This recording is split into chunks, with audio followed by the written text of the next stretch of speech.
Oi pessoal, tudo bem com vocês? Sejam bem-vindos de volta ao canal. Para quem não me conhece, o meu nome é Bruno Vilas e eu conto casos criminais reais aqui na internet. E se você está chegando por aqui agora e ainda não é inscrito no canal, eu já te convido a se inscrever no canal e ativar o sininho para não perder as notificações. Porque assim, todas as vezes que eu publicar um vídeo novo, o YouTube te avisa e você corre aqui para assistir comigo. Eu te convido também a me seguir nas redes sociais, porque por lá eu tô sempre interagindo com vocês. Mas agora vamos pro que interessa e bora pro caso de hoje.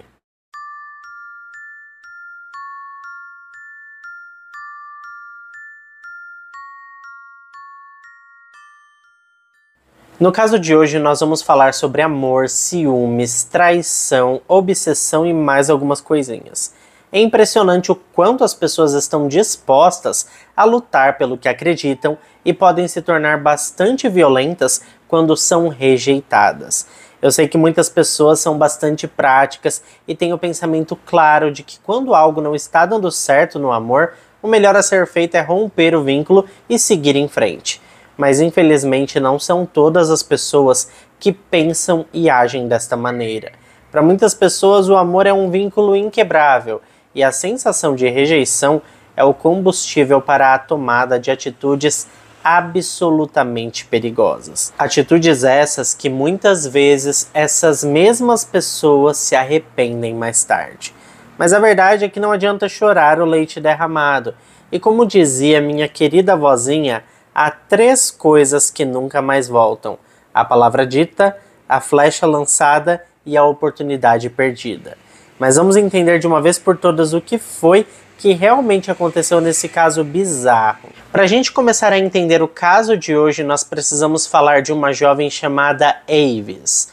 Bom, a Avis Banks foi uma jovem nascida no ano de 1979 em Vicksburg, que é uma cidade localizada no estado norte-americano do Mississippi. A Avis, pessoal, era filha do meio entre 3 filhas do casal Frederick Banks e sua esposa Deborah Banks. Seu pai trabalhava como varredor de rua da cidade e a sua mãe trabalhava como babá por meio período. Como já é de se imaginar, a família era muito simples e levava uma vida bastante humilde, mas o que não faltava naquela casa era amor e carinho. As meninas foram criadas dentro de princípios religiosos e disciplina bastante clara, e apesar de exigentes, seus pais eram muito amorosos e compreensivos com suas meninas, e as aconselhando sempre de acordo com a idade de cada uma delas.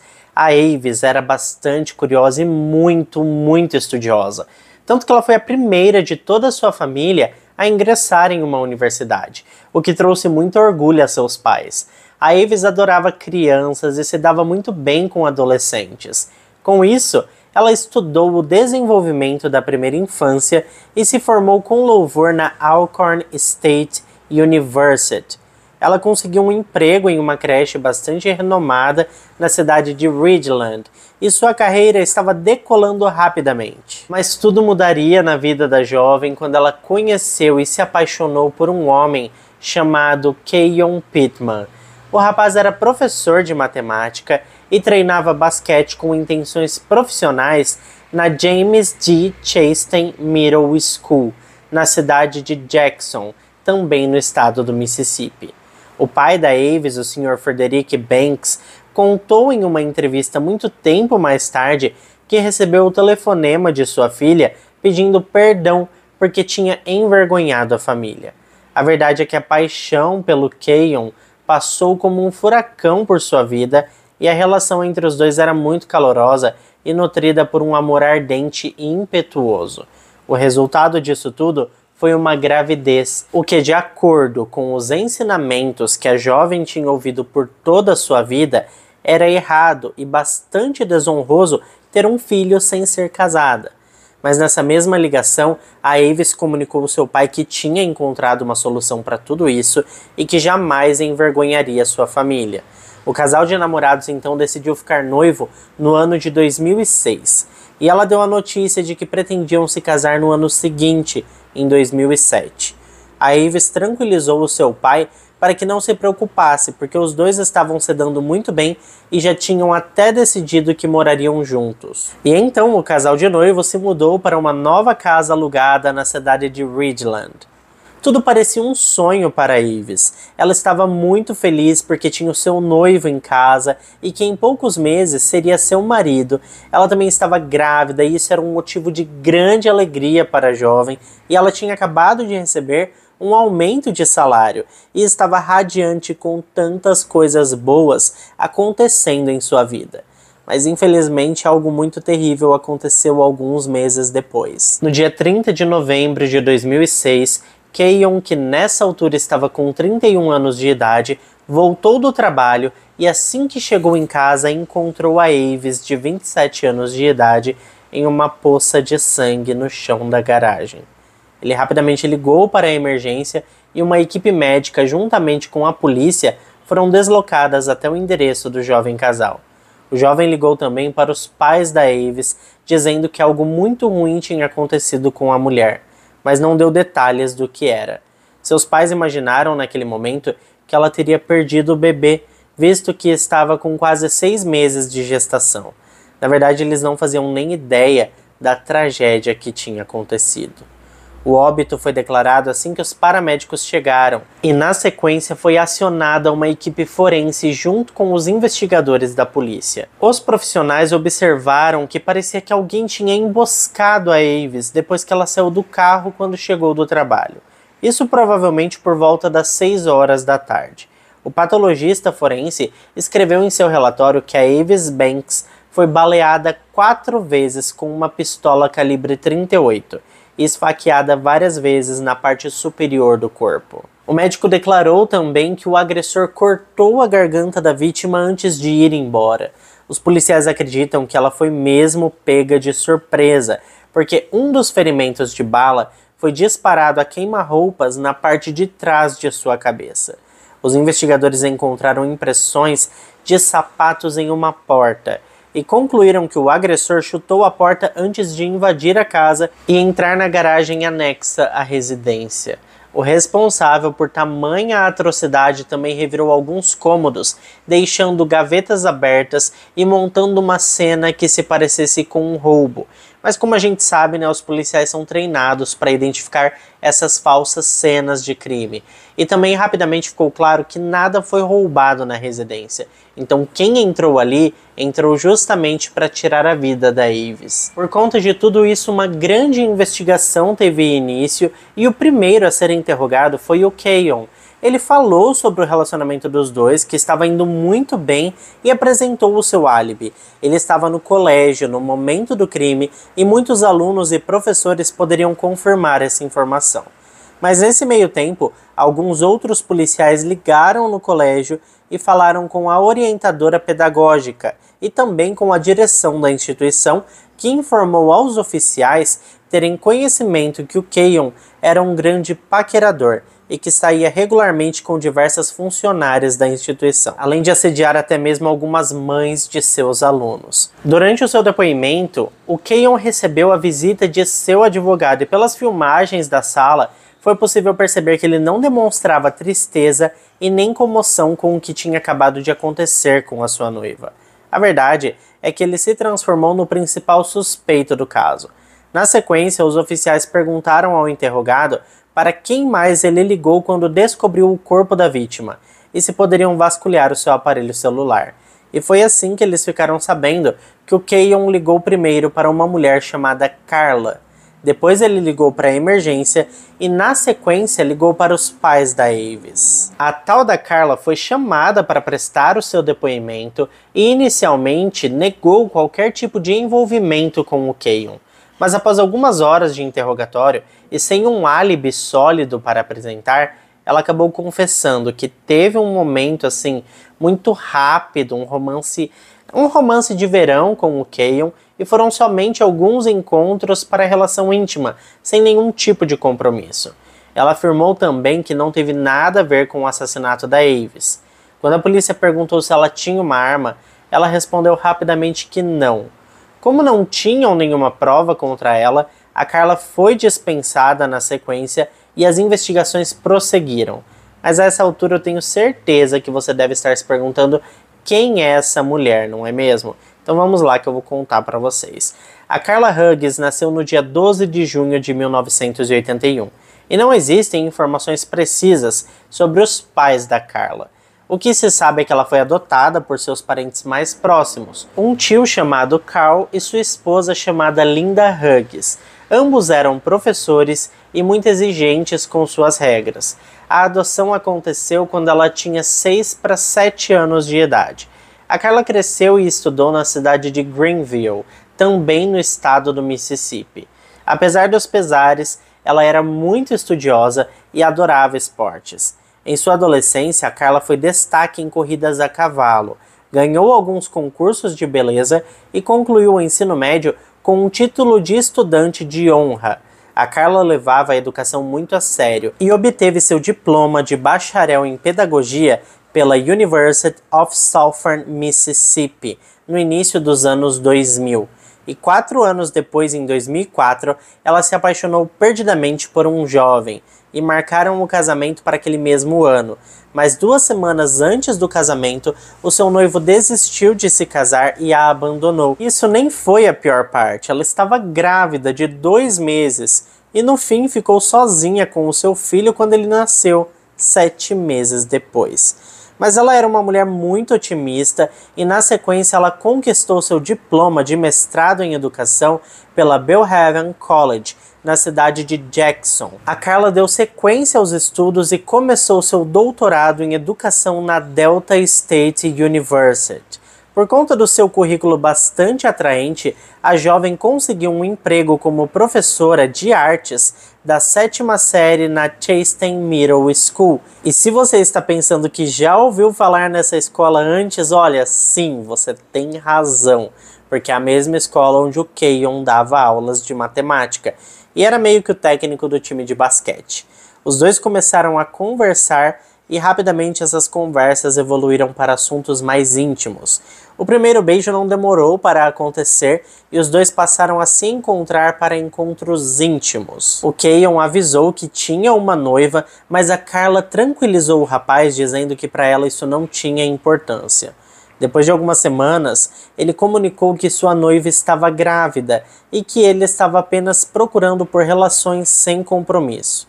Mais uma vez, a Carla reafirmou que não se importava com isso e que os dois poderiam continuar se encontrando. Mas a verdade é que aos poucos ela estava se apaixonando e isso com certeza não iria terminar bem, né? Como vocês já devem estar imaginando, daqui pra frente, pessoal, foi só ladeira abaixo. Os dois passaram a se encontrar com mais frequência, eles tiveram encontros inclusive na casa do Keyon, tudo isso enquanto a Avis estava trabalhando, né? Eles passaram a se encontrar também em um hotel. Aliás, um dos funcionários deste hotel falou com a equipe de investigações mais tarde e, além de tudo isso, os dois passaram a escrever bilhetes de amor e utilizar os alunos como mensageiros. Eles escreviam cartinhas e pediam para que os alunos entregassem as declarações um para o outro. Esses alunos também foram ouvidos pela equipe de investigações e assim, a coisa era estranha, você imagina só, você tá lá na aula de artes, aí a professora escreve um bilhetinho e pede para você entregar para o professor de matemática. Ah, pelo amor de Deus, né? Um absurdo, né? Bom, as coisas evoluíram perigosamente e a Carla passou a chamar o Keyon de futuro marido. Isso gerou muita confusão entre os alunos e professores, porque todos na escola já sabiam que o professor de matemática estava noivo e sua futura esposa estava grávida dele. O Keyon teve uma conversa muito séria com a Carla e protestou que ela estava entendendo tudo errado, embora ele tivesse dito várias vezes que não queria nada sério. Ela surpreendentemente perguntou quando ele deixaria sua noiva para ficar com ela. O rapaz respondeu que isso nunca aconteceria e que ela era somente um objeto para ele. Mesmo assim, a Carla não desistiu e passou a ameaçá-lo, dizendo que se ele não terminasse com a Avis, ela mesma contaria sobre o relacionamento extraconjugal e acabaria com o noivado dele. E foi aí que ele tomou uma atitude desesperada. Ele terminou com a Carla e disse que nunca mais queria vê-la e não queria qualquer tipo de contato com ela. 4 dias depois, Avis Banks, que não tinha nada a ver com essa história, foi encontrada morta em uma poça de sangue na sua casa. Os investigadores aos poucos foram montando quebra-cabeças, mas algumas peças não se encaixavam. Eles descobriram que o Keyon falou por telefone com a Carla algumas horas antes do assassinato ocorrer. E também, como já sabemos, ele ligou primeiro para ela quando encontrou o corpo da sua noiva sem vida. A grande virada de chave aconteceu alguns dias depois, porque esse caso ganhou as mídias rapidamente e só se falava nele em toda a região. Foi quando um primo da Carla, chamado Patrick Nash, procurou uma advogada criminalista para fazer uma denúncia, e então essa profissional foi com ele até a delegacia local. Ele disse aos investigadores do caso do falecimento da Avis que a sua prima Carla tinha pedido emprestado a ele um revólver calibre 38 de capacidade de 5 tiros. Ele afirmou ainda que quando ela pegou o objeto emprestado, existiam 5 balas e quando ela devolveu, estava completamente vazio. De acordo com esse depoimento do Patrick, a Carla teria dito que estava praticando tiro ao alvo e por isso a arma estava descarregada. Ele terminou seu depoimento lembrando que ela também pegou uma faca emprestada, mas que o objeto nunca foi devolvido. Com isso, inicialmente a Carla foi acusada de cúmplice de assassinato, mas com o desenrolar das investigações, no dia 8 de dezembro de 2006, sua acusação foi mudada e ela então foi acusada de 2 acusações de homicídio capital, pelo assassinato da Avis e do seu bebê que ainda estava em sua barriga. Os oficiais conseguiram uma ordem de buscas e encontraram na casa da acusada um sapato com a sola ensanguentada, e o desenho da sola do calçado batia certinho com as marcas deixadas na cena do crime. Fora isso, o sigilo telefônico da Carla foi quebrado, e o sistema de triangulação foi capaz de comprovar que ela esteve nas proximidades da cena do crime, no dia e horário que o ataque aconteceu. Além disso, o exame balístico voltou como positivo. Aquela arma apresentada pelo primo da Carla era de fato a arma do crime. Apesar de todas essas provas, a Carla se declarou inocente de todas as acusações, e por conta disso, seu caso foi a julgamento. O julgamento teve início na primeira quinzena de outubro de 2009. Os promotores disseram ao júri que acreditavam que a Carla Hughes tirou a vida da Avis Banks para que pudesse ficar com o seu noivo Keyon Pittman. Eles disseram ainda que ela delirava ao achar que ele a assumiria, se casaria com ela e adotaria o seu filho para que formassem uma linda família feliz. E por falar no Keyon, gente, ele testemunhou para a acusação no dia 6 de outubro de 2009, revelando aos jurados como encontrou o corpo de sua noiva Avis Banks em sua garagem e também abriu o jogo sobre o seu relacionamento escondido com a Carla. Como nós já sabemos, fora o testemunho do Keyon, a promotoria foi capaz de provar que a arma do primo da Carla era de fato a arma utilizada no crime. Atestaram ainda que os sapatos da Carla foram utilizados para estourar a porta, e quando o par de sapatos foi encontrado em sua casa, haviam resquícios de sangue e a pegada era idêntica à encontrada na cena do crime. E ainda apresentaram evidências de que ela esteve nas imediações da cena do crime, como foi constatado pela perícia técnica no seu aparelho celular.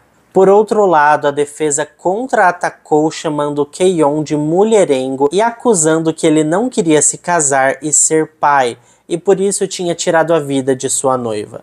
Os advogados de defesa disseram ainda que na verdade foi ele quem tinha usado os sapatos da Carla durante o assassinato, o que foi rapidamente rebatido pela promotoria, que reforçou que os dois não calçavam o mesmo número, e também que o sapato foi encontrado na casa da Carla e não na casa do Keyon. A defesa explicou ainda que a diferença entre os sapatos dos dois era bastante pequena e que dependendo do formato do sapato era assim possível servir no rapaz e que era normal os dois trocarem seus calçados de vez em quando.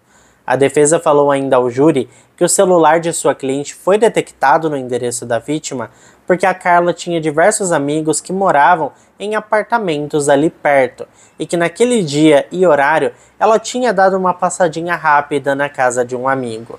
Vale lembrar que a defesa não apresentou esse tal amigo para testemunhar e validar essa explicação. A defesa disse ainda ao júri que foi encontrado resquícios de sangue e pólvora nas roupas do Keyon, mas a promotoria, na sequência, apresentou o relatório da perícia técnica que sinalizava que tanto os resquícios de sangue quanto de pólvora sujaram as roupas do Keyon quando ele chegou desesperado, abraçou a sua noiva e tentou reanimá-la, antes de se dar conta de que ela já não estava mais com vida. As coisas ficaram ainda mais difíceis para Carla porque a promotoria chamou para o banco de testemunhas uma vizinha do casal que tinha acabado de chegar do mercado naquele mesmo horário e percebeu um movimento na casa. Quando perguntada, ela afirmou categoricamente que viu uma mulher sair da residência apressadamente e entrar em seu carro e deixar o local com bastante rapidez. A promotoria ainda insistiu com a testemunha se essa mulher não estava acompanhada de nenhuma outra pessoa. E ela garantiu que não havia mais ninguém. Bom, no dia 12 de outubro de 2009, Carla Hughes, orientada por seus advogados, decidiu não testemunhar em sua própria defesa. Na verdade, o seu pai falou com o júri e suplicou que, independente do que eles decidissem, eles, pelo amor de Deus, não recomendassem a pena capital ao juiz do caso. Essas foram as palavras dele, tá, gente? Inclusive, ele afirmou que não sabia o que tinha acontecido com a sua filha e que ela não era a filha que ele tinha criado e que naquele momento não a reconhecia. O caso foi então entregue ao grande júri e no dia seguinte, portanto 13 de outubro de 2009, após quase 9 horas de deliberação, o júri da Carla finalmente anunciou que tinha chegado a um veredito. Carla Hughes, de 28 anos de idade, foi considerada culpada de 2 acusações de homicídio capital. A grande mídia e a população local estavam na expectativa para que o júri recomendasse a pena capital. Mas o júri demonstrou misericórdia. O juiz do caso acatou a recomendação dos jurados e sentenciou Carla Hughes a 2 sentenças de prisão perpétua, sem possibilidade de liberdade condicional. Uma sentença pelo assassinato da Avis Banks e a outra sentença pelo assassinato do seu filho não nascido. Como é de se imaginar, a defesa protocolou rapidamente um recurso na instância superior, alegando que os direitos de sua cliente foram violados e solicitando um novo julgamento. Quase um ano depois, no dia 30 de agosto de 2010, um juiz do Tribunal Superior do Condado de Madison negou o pedido da defesa da Carla Hughes para um novo julgamento. A defesa então recorreu à Suprema Corte do Mississippi contra a decisão do magistrado de Madison e apresentou 6 questões na apelação. Mas, para surpresa da equipe de defesa, no dia 21 de junho de 2012, após analisar todas as provas apresentadas pela promotoria e também após analisar todas as etapas do julgamento, a Suprema Corte do Mississippi confirmou a decisão do juiz do Tribunal Superior do Condado de Madison e rejeitou todas as questões levantadas pela equipe de defesa, mantendo tanto a condenação quanto as 2 sentenças da Carla Hughes. E o seu filho, pessoal, foi encaminhado para viver com os avós maternos. Bom, para muitos norte-americanos, esse caso foi muito bem investigado, concluído e todos ficaram satisfeitos com o desfecho. Mas, por outro lado, alguns populares investigadores de polícia e jornalistas investigativos ainda levantam questões que não foram totalmente esclarecidas. O Keyon ligou para Carla antes e depois do assassinato. O que eles disseram nunca foi revelado, porque a Carla nunca o incriminou publicamente.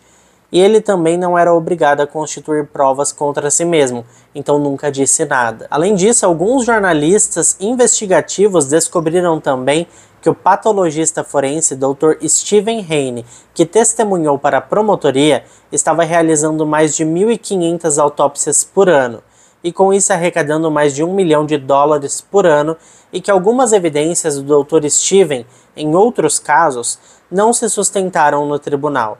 Inclusive, foi descoberto que o estado do Mississippi anulou algumas das condenações de julgamentos em que o Dr. Steven Hayne testemunhou para a acusação. Além de tudo isso, os documentos do processo foram remexidos, e foi descoberto ainda que a maioria dos advogados que defenderam a Carla não eram especialistas em defender acusados de assassinato. Um desses profissionais, por exemplo, era especialista em litígios de tabaco. Mas vale lembrar que, por outro lado, algumas pessoas defendem que tudo isso é irrelevante e nada liga o Keyon à cena do crime. E por falar nele, pessoal, a última notícia que se tem é de que ele se casou com outra mulher e se mudou de estado. Mas e vocês, o que vocês pensam sobre esse caso? Teria o Keyon se livrado da Avis e colocado a culpa na Carla? Ou será que ele quem organizou tudo e convenceu a Carla a executar o plano e ela ficou com medo de entregá-lo? Será que ele está envolvido nesse caso de alguma forma ou foi tudo a Carla mesmo? Deixa para mim aqui embaixo a opinião de vocês nos comentários. Bom, pessoal, para quem ficou até aqui comigo, não esquece de deixar o seu like, ó, que ajuda muito na divulgação aqui do canal. Eu fico por aqui, um beijo para todos vocês e até o próximo vídeo.